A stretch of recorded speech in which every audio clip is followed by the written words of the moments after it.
kogukonna toel õppima. Valduri lugu.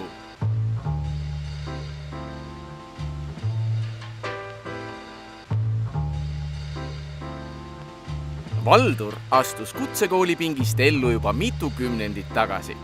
Tänaseks on tal 4 last ja armastav naine ning kõik nagu kõige paremas korras.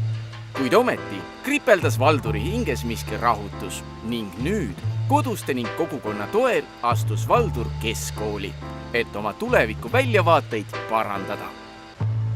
Paus on kuskil 20 aastat olnud umbes viimasest koolis käimisest.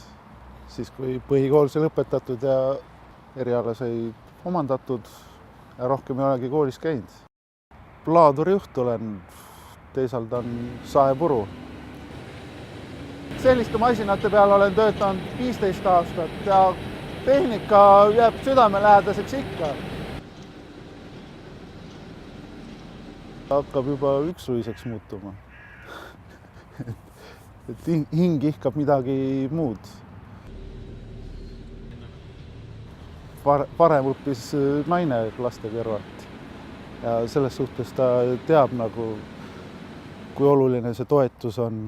Ja mina toetasin teda see hetk ilusasti, et praegu läheb vastupidi. Toetab tema mind ilusasti. Täiskasvanute gümnaasiumis õpetamine on hoopis teine kui tavagümnaasiumiski või kui oli 20 aastat tagasi. Kui on mingi probleem, lähed õpetaja juurde, alati leiab lahenduse. Mõte on proovige, sellepärast et see ei ole raske.